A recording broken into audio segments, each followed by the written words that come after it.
ብዙዎቻችሁ ኩንግፉ ሲባል አይምሯችሁ ላይ ምን ይመጣል? እርግጠኛ ነኝ ጃኪ ቻን፣ እሺ በቃ ቶ ታይፒማን፣ በቃ ቶ ታገኘዋችሁ ብሩስ ሊ። ነገር ግን ዛሬ ስለ ብሩስ ሊ ጥንካሬ፣ ፍጥነት ወይም ችሎታ አይደለም ልነግራችሁ የመጣሁት። እሱንማ ታሪክ ከዚህ በፊት ቪዲዮ ሰርቼበታለሁ ማየት ትችላላችሁ። ዛሬ ግን የምነግራችሁ ብሩስ ሊን 10 እጥፍ ስለሚበልጡ ስለተደበቁት የሻኦሊን ገዳም መነኩሴዎች ናቸው። እነዚህ ሞንኮች በውሃ ላይ ሲሮጡ ማየት፣ የፈላ ዘይቱ ሲቀቀሉ ማየት፣ በጭንቅላታቸው ብረት ሲሰብሩ ማየት፣ የቁመታቸውን 3 እጥፍና ከዚያ በላይ ሲዘሉ ማየት፣ የሰውነታቸውን ባላንስ በሁለት ጣቶቻቸው ብቻ ሲሸከሙ ማየት፣ በሰይፍና በዱላ ከባባድ ስታንስ አርቶችን ሲሰሩ ማየት ለኛ ትንግርት ወይም ፊልም ቢመስልም ለነሱ ግን የዕለት ተዕለት ተግባራቸው ነው። ግን እንዳትሳሳቱ ያልኳችሁ መነኩሴዎቹን እንጂ ማስተሮችን አይደለም።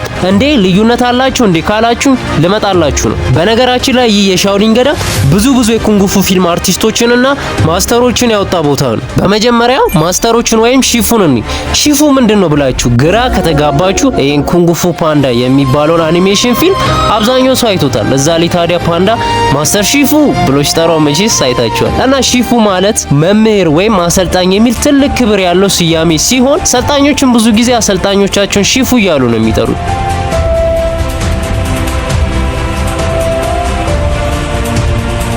ታዲያ እነዚህ ማስተሮች ህፃናቶችን፣ ወጣቶችን የሚያስተምሩ ሲሆን ከ15 እስከ 25 ዓመት ወይም ከዛ በላይ ዓመት ድረስ ሲሰለጥኑ የቆዩ ናቸው። ትልቅ ችሎታ፣ ጥንካሬ፣ ዲሲፕሊን፣ ማይንድ እንደ ቦዲ ኮንትሮል፣ ይርስ ኦፍ ኤክስፒሪየንስ ናቸው። ህይወታቸውም እንደ ማንኛውም ሰው የራሳቸው ቤተሰብ፣ ልጅና ቤት ያላቸው ሲሆን ሻኦሊን ገዳም ውስጥም የሰለጠኑትን የተማሩትን መልሰው የሚያሰለጥኑ ናቸው። ነገር ግን የማስተርነት ክብር የሚሰጣቸው በችሎታቸው እንጂ ባሳለፉት ዓመታቶች አይደሉም። እሺ መነኩሴዎች እስካላችሁ አሁን ነው ትክክለኛው ፓርቲ የሚጀምረው። እነሱ ደግሞ ከዓለማዊ ህይወት የራቁ ሲሆን ሚስት ማግባት አይችሉም፣ ከገዳሙ ውስጥም መውጣት አይችሉም። በአጭሩ ምንም አይነት የሆነ ዓለማዊ ህይወት አይፈቀድላቸውም፣ መንፈሳዊ እንጂ። ታዲያ እነዚህ መነኩሴዎች አንዳንዶቹ የገቡት ገና በሕፃንነታቸው ሲሆን ብዙም ማውራት አይፈቀድላቸውም። ያው ሃይማኖታቸውን ቡዲስት ሲሆን ይርስ ኦፍ ሪፒቴሽን ትሬኒንግ ለማመን የሚከብዱ የዓለማችንን ህግጋት የሚቃረኑ ችሎታ አላቸው። ከነዚህ መካከል ጥቂቶቹን ልንገራችሁ። ግን ከዛ በፊት የተደበቁ ሚስጥሮችንና ቁም ነገሮችን ማየት ከፈለጋችሁ ከአቶ ሚስጥር ውጪ ወደ ውጪ ይህን ቻናል ሰብስክራይብ ማድረጋችሁን እንዳትረሱ።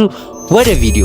አንደኛ ያለምንም ተጨማሪ ነገር በውሃ ላይ የተወሰነ ርቀት ይሮጣሉ። ይህ ማለት ደግሞ የግራፊቲ ህግን ይቃረናል። ሁለተኛ ብረት እንደምታዩት በጭንቅላታቸው ይሰባብራሉ፣ ያጣምማሉ። ያ ብቻ አይደለም፣ የሰውነት ሙቀታቸውን መቀነስም ሆነ መጨመር ይችላሉ። ይህ ደግሞ ለሰው ልጅ ፈጽሞ የማይቻል ነገር እንደሆነ በሳይንስ የተረጋገጠ ነው። ሶስተኛ በሚንጨቀጨቅ ዘይት ውስጥ ራሳቸውን በመክተት ከ1 ሰዓት በላይ ይቆያሉ። ነገር ግን የሚገርመው ምንም አይነት ጠባሳ በሰውነታቸው ላይ አይኖርም። ምን ያ ብቻ በሰይፍና በአንዳንድ ማቴሪያሎች የሚያሳዩት እንቅስቃሴ ለማመን ይከብዳል። ምንም እንኳን ቀጭን ቢሆኑም ጥንካሬና ጉልበታቸው ወደር የለውም። ለዛም ደግሞ ምስክሩ የሚሰሩ ትሬኒንግ ወይም ስልጠና ነው። በአንድ እግራቸው የምታዩትን ደረጃ በሁለት እግር እንኳን ለመውጣት የሚከብደውን እነሱ ደርሶ መልስ ሪፒቴሽን በማድረግ ሁሌም ይሰራሉ። ከባባድ የፑሽአፕ ስታይሎችንም እንደምታዩት ይሰራሉ።